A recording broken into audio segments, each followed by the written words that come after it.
శ్రీ సర్దార్ సర్వాయి పాపన్న గౌడ్ 315వ వర్ధంతి సందర్భంగా బుధవారం జిల్లా collector Kranthi Valluru, TGIIC chairman Nirmala Jaggareddy, Sardar Sarvai Papanna Goud Maharaj చిత్రపటానికి పూలమాల వేసి ఘనంగా నివాళులర్పించారు.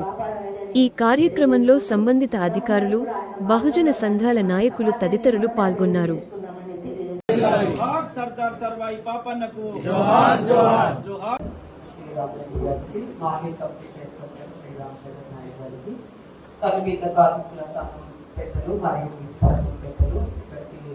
పాపన్న గౌడ్ తొలి తెలుగు బహుజన చక్రవర్తి. వారు శివాజీ మహారాజుకి సమకాలికుడు. తెలంగాణ రాష్ట్ర ప్రభుత్వం సర్దార్ సర్వయ్య పాపన్న గౌడ్ గారి యొక్క వర్ధంతి మరియు జయంతి రెండు కూడా అధికారికంగా జరుపుకోవడానికి ఆదేశాలు ఇవ్వడం జరిగింది. మరి ఈరోజు మనము జిల్లా కలెక్టరేట్లో అందరి సంఘ పెద్దలతో, ప్రభుత్వ అధికారులతో మరియు ప్రజాప్రతినిధులతో ఈరోజు ఈ వర్ధంతి కార్యక్రమం అన్నది మనం జరుపుకుంటూ ఉన్నాము.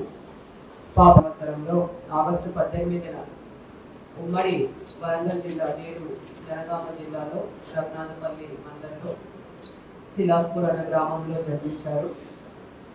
వారు అప్పుడున్న మొఘల్ చక్రవర్తి యొక్క అధిక పన్నులు, వ్యక్తి చాకరీ, వీటన్నిటికి వ్యతిరేకంగా కేవలం 12 మంది స్నేహితులతో వారు ప్రారంభం చేసి 12,000 మంది సైన్యాన్ని ఏర్పాటు చేసుకొని ఎన్నో కోటలను వారు అధిగమించారు. చివరకు మన గోల్కొండ కోట కూడా వారు అధిగమించి అక్కడ కూడా వారు 7 నెలల పాటు కూడా పరిపాలన గోల్కొండ కోట నుంచి చేశారు. మరి ఒక సామాన్య వ్యక్తి పరిపాలకుడు కూడా కావచ్చు అన్న స్ఫూర్తి మనకు సర్దార్ సర్వయ్య పాపన్న గౌడ్ గారు అందిస్తున్నారు. మరి వారి జీవితం వారు ఇచ్చుకోవాలి. మన వచ్చే జనరేషన్స్కి కూడా వారి యొక్క గొప్పతనం, వారి యొక్క మహనీయత్వం అంతా కూడా మనము పిల్లలు కూడా నేర్పించాలి. వారి ఆశయాలతో మనందరం కూడా ముందుకు అడిగేయాలి. ఏదైతే మన ఇందాక కొన్ని సమస్యలు చెప్పారో అవన్నీ కూడా మనం ప్రభుత్వం రిజాల్వ్ చేయడానికి మనం ముందున్నాము. డీవీసీడీ గారు ప్రత్యేకంగా ఏవైతే ఇష్యూస్ చెప్పారో అవన్నీ కూడా నోట్అవుట్ చేసుకొని తప్పకుండా అవన్నీ కూడా రిజాల్వ్ అయ్యే విధంగా మనము కృషి చేయాలి. సో దీంతో తెలంగాణ రాష్ట్ర ప్రభుత్వం అనౌన్స్ చేయడం జరిగింది. ఏప్రిల్ 5 వరకు కూడా ముందు మనకు బీసీ కార్పొరేషన్ లోన్స్ ఏర్పాటు చేసుకోవడానికి ఒక డెడ్లైన్ అన్నది ఇవ్వడం జరిగింది. మరి అది ఒక వారం రోజుల పాటు కూడా పొడిగించడం జరిగింది. సో దీని కింద కార్పొరేషన్ లోన్స్కి అందరూ కూడా అర్హులైన వారందరూ కూడా మీరు అప్లై చేసుకోవచ్చు. దీని గురించి విస్తృత ప్రచారం చేయాలని కూడా సభావేదికగా కోరుతున్నాను. ఈ విధంగా ప్రభుత్వం బీసీ కులాల ఎంపవర్మెంట్ కోసం హాస్టల్స్ కానీ, గురుకులాలు కానీ, ఉపాధి అవకాశాలు కానీ ఇటువంటి పథకాలు ఏమి తీసుకొస్తున్నారు. డైట్ చార్జెస్ అన్నవి పెంచడం జరిగింది.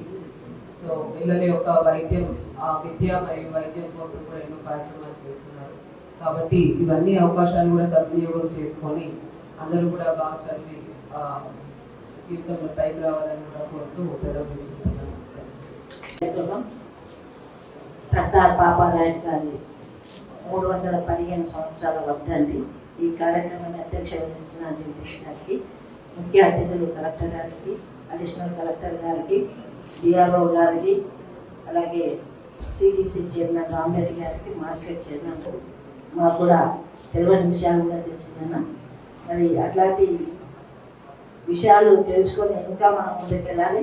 అలాగే రమేష్ గారికి, ఇక్కడ ఇచ్చేసిన పౌర సంఘానికి, అధికారులకి, పెద్దలకి, మహిళలకి అందరికి కూడా ప్రజాప్రతినిధులకు పేరు నమస్కరిస్తూ,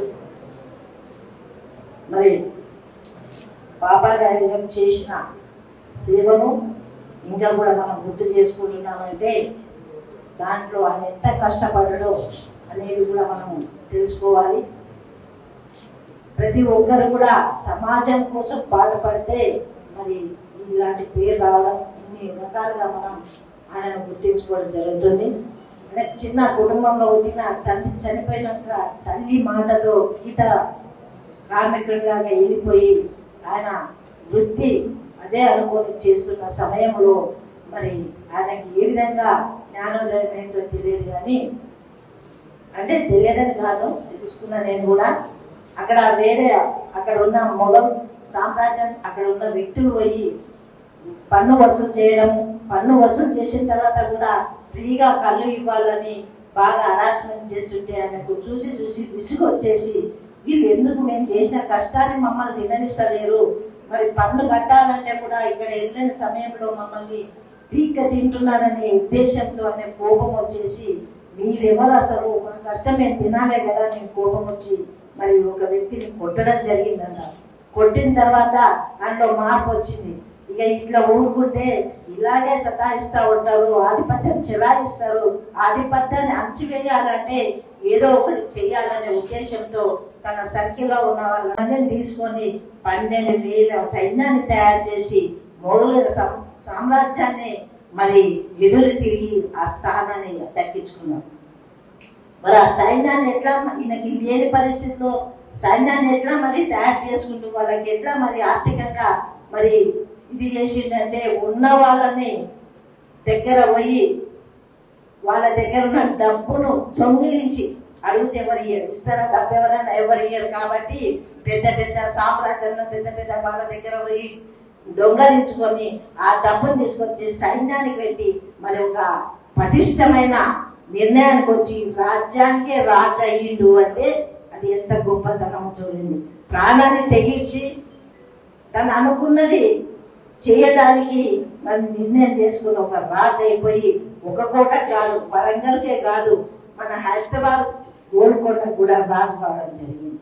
అంటే మనం తెలుసుకోవాల్సింది ఆయన ద్వారా ఏంటంటే, అనుకొని పట్టుదల ఉంటే ఏదైనా సాధించవచ్చు, ఎవరో అవసరం లేదు. మనం అనుకుంటే ఆ నిర్ణయాన్ని మనం గట్టిగా తీసుకెళ్తే తప్పకుండా 10 మంది మేలు చేసిన వాళ్ళం అవుతాం, మరి పేరు తెచ్చుకున్న వాళ్ళతో. కాబట్టి మనం కూడా గౌడ సంఘం వాళ్ళు నిజంగా గర్వించాలి. నేను గౌడ సంఘానికి చెందిన ఆడబిడ్డనే కాబట్టి నేను నిజంగా చాలా సంతోషిస్తా. ఆ కులంలో పుట్టిన మరి ఇలాంటి నాయకులు ఉన్నారు, ఇప్పుడు కూడా ఉన్నారు.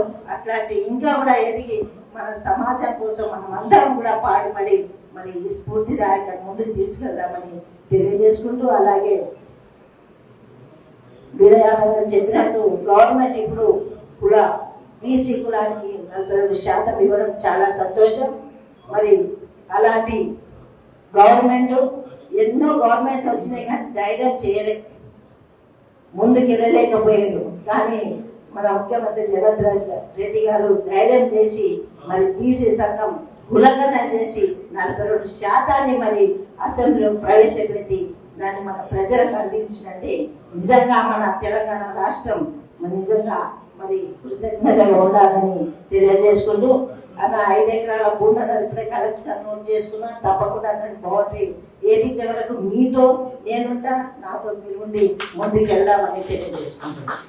కార్మికులు చనిపోతే వాళ్ళకి పెన్షన్ తప్పకుండా అది కూడా అందరం కలిసి దానికోసం ఒక మెమరాండం ఇద్దామన్న. ఇట్లా మాట మన స్టేజ్ మీద చెప్పి వెళ్ళిపోతాము, మేడం ఉంటాం, మన పనులు మనం ఉంటాం. ఒక మెమరాండం ఇస్తే ఆ పేపర్ మరి ఎక్కడుంది, ఎక్కడ దాకా పోయింది, మనకి ఎక్కడ పనులు అవుతున్నాయి అనేది తెలుస్తుంది. తప్పకుండా ఒక పేపర్ ద్వారా మనం ఇద్దామన్నాం. ఈ విధంగా ఎందరో మహానుభావులు, అందులో మన సర్వే బాబారాయుడని తెలియజేసుకుంటూ మనమందరూ కూడా ఆయన మార్గంలో నడిచి మన సమాజాన్ని మనమే అభివృద్ధి చేసుకుందామని తెలియజేసుకుంటూ సెలవు తీసుకుంటున్నాను. జై హింద్.